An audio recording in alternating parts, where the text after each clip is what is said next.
I used to play a lot of hide and seek with my friends when we were young. A team version of the game though, so it was a little different. Instead of having a lone seeker who tags anybody, we would have a team of seekers and a team of hiders. And for the hiders to win, they would have to get to a certain checkpoint, and seekers would win if they tagged all the hiders.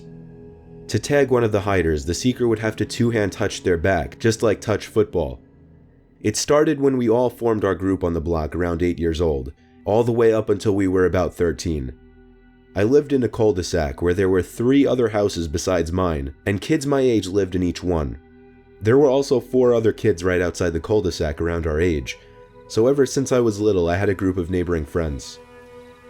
When we would play hide and seek, we would usually play in the cul-de-sac, since there was a lot of open space, trees, bushes, and each of the houses belonged to one of us, so we could use all the property space for the game as well. Plus, the cul-de-sac was right in front of our town's nature preserve park, so it also made it more fun to have the woods as an added hiding spot. It was 2008. I was 11 years old, a time and age we would still play hide and seek on Friday nights instead of going out to flirt with girls. We had only 6 of us this night, so we divided our 2 teams into 3s and split up. We were first to hide. The other team began counting down from 30, while we all went our separate ways to different houses. I ran to my next door neighbor's house and came up with a really creative idea. My friend had a green blanket outside on his patio sitting under a couple flower pots. I carefully moved the flower pots and took the green blanket, folding it over my body and crawling over to the bushes near the edge of the woods.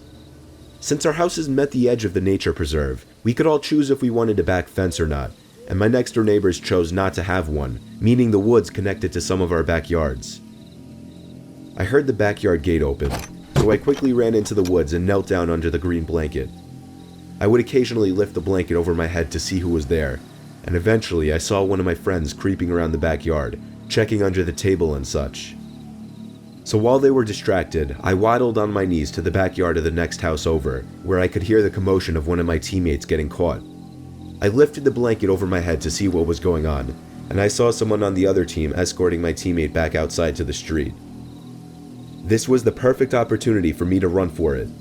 I dropped the blanket completely and just looked around one last time before getting ready to make a break for it.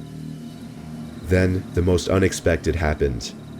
The sound of a shoe on freshly fallen leaves and twigs snapped from right behind my ears, and before I could even turn around, I felt 2 hands grab my shoulders with a very strong and tight grip. I squealed in pain for a bit and screamed stop, managing to escape the grip and run for the checkpoint. I didn't make it to the checkpoint anyway though, because I ran into one of the seekers right at the backyard gates. We went out to the street where I found out that both of my teammates were already out, and the 2 other seekers were already waiting by the street. Wait, I said. If all of you guys are already out here, who was the one who found me in the woods? I asked. They all looked at each other, seemingly confused. None of them owned up to it. They all swore they hadn't even gone into the woods. As I realized they were telling the truth, I felt my heart skip a few beats before pumping back up in a rapid beat, twice as fast as normal. When I told them that somebody was in the woods and grabbed me with force, they didn't believe me at first, but I convinced them. We all went to tell our parents, and the cops were called. Unfortunately for my neighbor friend, his parents put up a 4th fence wall, separating the woods to the backyard. We continued to play hide and seek and flashlight tag past this incident up until around the age of 13.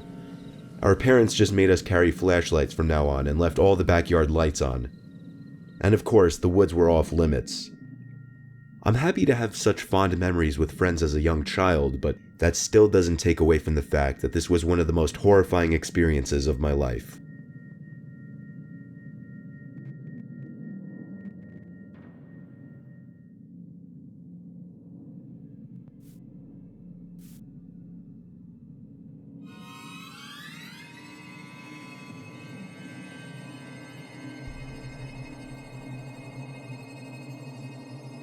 This happened when I was 10 years old. I lived in a small town in New York State that didn't have much going on at all. The house next door to mine was vacant for the longest time, until one day a moving truck pulled up in front, and a woman, a kid my age, and a toddler stepped out. Me and my dad had been sitting on the stoop talking, so we were able to go over and greet them right away.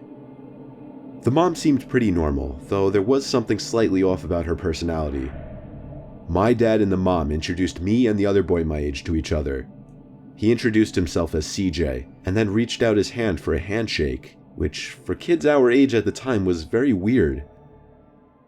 I shook his hand, and I remember both of our parents laughed.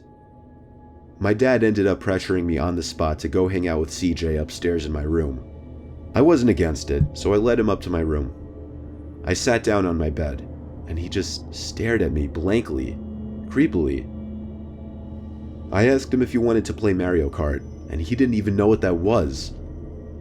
I showed him a few of my video games, and he said he doesn't like video games, so I suggested we play hide and seek outside. That he agreed to. I told him he could hide first to familiarize himself with the properties, while I gave him a 60-second head start. He ran into his new backyard, and I started counting down from 60. When it came time to find him, I found him in literally the most obvious place he could be. He was standing behind the chimney, a spot that I had to pass to get into the backyard. From this point on, I was starting to wonder if maybe this kid wasn't all there. After 10 minutes of an anticlimactic game of hide and seek, I said I had homework to do. He asked if he could come inside with me, and I didn't know what to say. Every excuse I came up with, he would find another way of asking to come inside. Eventually, however, he did leave me alone, and I went inside. Realistically, I had nothing to do. I just didn't like the kid and didn't want to further any kind of friendship with him. That night, something terrifying happened. I awoke to a thud at my bedside window. I sat up and lifted the window up.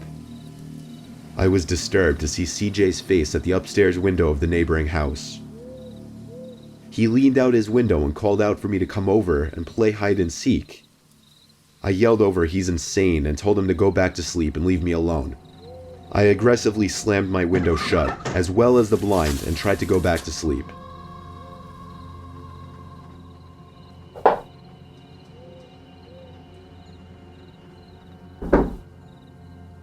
Two more times a rock or something was thrown at my window, but I ignored it. When it seemed to stop, I was relieved, and finally felt at ease. 10 minutes or so later, I heard a noise coming from below my window outside. It sounded like a bird was hopping around the ledge or something possibly.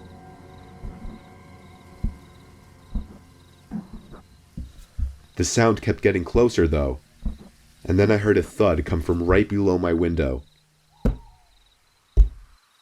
I didn't know what to think. What if CJ was out there? Was he trying to climb up to my window? The thought of it was so disturbing it was almost comical. Then I heard the slightest creak of the floorboards near my bedroom door. I turned to face the doorway and screamed at the sight of CJ standing at my door in his pajamas. He said in a quiet voice, "Let's play hide and seek." My dad was in the room quicker than I could even get out of my bed. He was just as shocked and disturbed as I was. He angrily marched over to the new neighbor's house with CJ in his grip.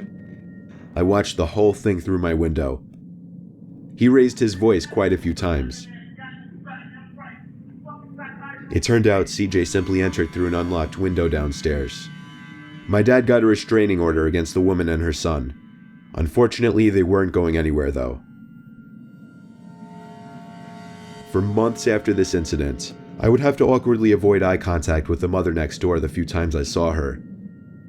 Strangely, I never once saw CJ outside of the house again.